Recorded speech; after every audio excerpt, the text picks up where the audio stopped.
پاراستنی مافە نەتۆیەکانی تورکمان لە نێوان هەرێمی کوردستان و عراق ئەم بەرسە گفتوگۆکەین لەگەڵ بەڕێز عەرفان کەرکووکی سەرۆکی پارتی گەلی تورکمانی لە هەولێرەوە لەگەڵماندا. بەڕێز عەرفان سڵاوتان لێبێت، تۆم کاتتان باش. ئەگەر بەراوردێ بکەین لە نێوان هەرێمی کوردستان و عراق، مافی پێکهاتەی تورکمان بە چه شێوازەکە لە هەرێمی کوردستان و لە بەرامبەردا لە عراق؟ بەڵێ زۆر سڵاو بۆ بینەران و بیسەرانی کوردستان 24 و سڵاوی تایبەت بۆ بەڕێستان. بەڵێ ئێمە ئەگەر بەراوردی بکەین وەک تورکمان و وەکو میلەتی تورکمان لە عێراق و لە کوردستان، لە کوردستان تورکمان گەشتووە بە هەموو مافەکانی خۆی، چ نوێنەرایەتی هەیە لە پەرلەمان، لە حکومەت، لە دام و دەستگا ثەقافی ئیداری سیاسەکان، بۆتە نمونەیەک بۆ دیموکراتیەت، بۆ پێکەوە ژیان. دەتوانم بڵێم لەسەر ئاستی نەکو عێراق، لەسەر ئاستی شەرق ئەوسەتیش کە کوردستان بۆتە نموذەجێک بۆ پێکەوە ژیان و ئاشتی. دەگەڕێنەوە دەڵێن بەڵێ تورکمان لە سایە حکومەتی هەرێمی کوردستان توانیوێتی لە هەموو موسساتی ئیداری ثەقافی سیاسی ڕۆڵی خۆی ببینێتن، بتوانێت نوێنەرایەتی میلەتی تورکمان بکە بە شێوازێکی ڕاستەوخۆ. ئەمەش بۆچی دەگەڕێتەوە؟ دەگەڕێتەوە بۆ ئەوەی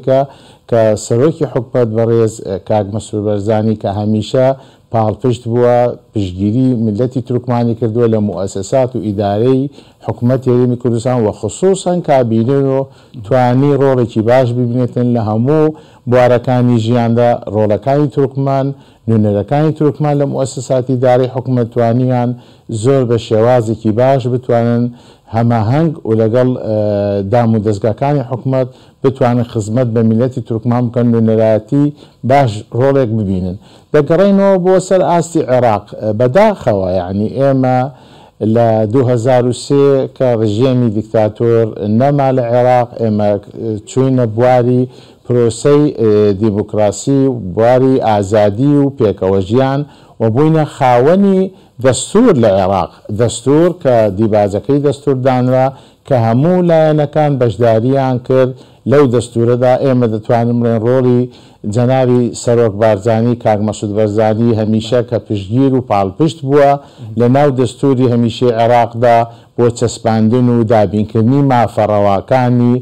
میلەتی تورکمان زۆر پشتگیر بوو. ئێمە دەتوانین ئەوە بە هەندێکی باش وەربگرین بۆ ئەوی کە بتوانین ئێمەش وەکو تورکمان ئەو ڕۆڵە قەت لە بیر نەکەین. لێرە دەگەڕێنەوە کە لە دەستوری عێراقدا دەڵێ پێک هاتووە لە فرەنەتەوەی و ئاین و ئاینزەکان لە ناو دەستوری عێراقدا و میلەتی تورکمانیش بە سێم لەسەر ئاستی عێراق بە سێم مکەوەنی ئەساسیدا ناو دەستور. بەڵام ئەوەی کە دەیبینین لە 2003 هەتاکو ئەمڕۆکە لە بەغدا چه حکوومەتە یەک لە دوایەکانی دوای پرۆسەی ئازادی لە عێراق هەتاکو ئیستا کە دادەدیشێن لە هەموو ئیتیفاقەکاندا بۆ تشکیلکردنی حکوومەت دەبینین دێنە سەر مەنەسەکانی وتوێش، دێنە سەر ئیتیفاقات کە دەڵێن ئێمە برا تورکمانەکانمان دەبێ ئەوانیش ڕۆڵیان هەبێتن، کاریان هەبێتن لە موسساتی ئیدارەی حکوومەتی ئیتیحادیدا ڕۆڵ ببینن. بەڵام دای ئیتیفاقان دەبینین بەداخەوە هیچ ئەهمیەتێک نادێت بە میلەتی تورکمان، هیچ پۆستێکیش وەرنەگرێت. ئێستا بنپێکردن و تورکمان تێنە دوورخستنش بڕیارن ناوەند، یعنی ناوەندێر بڕیاردانێ بەرژەوەندیە کێدا بەغداوی کاریت کرد؟ بەڵێ ئەوەی کە بەڕێزت ئاماژەت پێدا کە لە ناو دەستوردا ماوەکو ماف تەسبیت کرا وەکو میلەتی تورکمان و ئاین و ئاینزاکان. بەڵام کە دێتە سەر دەستەبەرکردنی جێبەجێکردنی وەکو ماف دەبینین مماتەڵە هەیە، دەبینین پێشێرکردن هەیە، دەبینین ئیقسا و تەهمیش هەیە بەرامبەر میلەتی تورکمان. هێز و لایەن هەیە متەنەفزن لە بەغدا، دەبینن هەندێ بواری تائیفی و هەندێ بواری مەذهبی بەکاردێنن بۆ مەرامی خۆیان، بۆ بەرژەوەندی خۆیان، لە هەندێ بواردا میلەتی تورکمان بەکاردێنن. بەڵام بەداخەوە تورکمان بە سووەریش معاملەی لەگەڵ نەکراوە، وەکو میلەتیش معاملەی لەگەڵ نەکراوە، وەکو مافیش معاملەی لەگەڵ، بەڵام وەکو بوون، وەکو تەواجد، وەکو مواطنە، وەکو حقوق هیچ ڕۆڵێکی پێ نەدرا. ئێستا لە بەغدا ئەو هەموو وەزیر و کابینە و حکوومەتە هەیە، هەتاکو ئێستا دەپرسین ئایا وەزیرێکمان هەیە لە بەغدا وەکو میلەتی تورکمان لە بەرژەوەندی چێ ئەم کارە کراوە یان لە بەرژەوەندی چی ئەم کارە دەکرێت یعنی دوورخستنەوەی تورکمان دیارە هەندێک لایەن و هەندێک ئەترافی متەنەفر لە بەغداد بۆ مەرامی خۆیان بۆ ئیستیفادەی خۆیان بۆ مەساڵحی خۆیان لەو هەموو بوارەکاندا نەتەوەی تورکمان وەکو میلەتێکی واقعی وەکو میلەتێکی ڕەسەن تاریخی هەیە تورکمان لە عێراق لە تەسیسی دەولەی عێراقیدا لە قادەی تورکمان بەشداریان کردووە لە کابینەی وزارەکان بەشداریان کرد تورکمان ڕۆڵێکی کاریگەری هەبووە لە دەستوری عێراقی پێشتر و لە تەسیسکردنی دەولەی عێراقیش بەڵام دوای 2003 تورکمان تەهمیش و ئیقسا دەرحەقی دەکرێت لە بەغدا ئەو لایەنانەی کە ئێستاش کە بەردەوامن لە ئیدارەدانی عێراق تورکمان وەکو ئەدات بەکاردێنن بەڵام ئێمە لە پارتی گەلی تورکمانی ئێمە وەکو نەتەوەی تورکمان لە هەموو بوارەکاندا بە چەندین مزەکەرە داوای ئەو مافەمان کردووە کە تورکمان وەکو میلەتێکی ڕەسەن دەبێت لە بەغداد مافەکانی دەستەبەر بکرێ وەفقی دەستوری عێراقی دەبێت لە وزارەتدا تاکو ئێستا تۆ تەماشا بکەی ئەو هەموو سەفارات و قونسڵیان و نوێنەرایەتی عێراق لە دەرەوە هەیە یەک تورکمان وەکو مۆزەفیش نابینی ئەمە یعنی ئیقسا ئەو تەهمیش بەردەوامە دەرحەق بە میلەتی تورکمان بەڵام حکوومەتی هەرێمی کوردستان ئێمە شەنازی دەکەین بە بوونی خۆمانەوە بوونی خۆمان هەستی پێ دەکەین لە موئەسسات بە شێوەیەکی ڕاستەقینە تورکمان بەشداری هەیە تورکمان هەست بە بوونی خۆی دەکات ئەویش بۆ کوێ دەگەڕێتەوە بۆ سەرۆکایەتی حکوومەتی هەرێمی کوردستان بۆ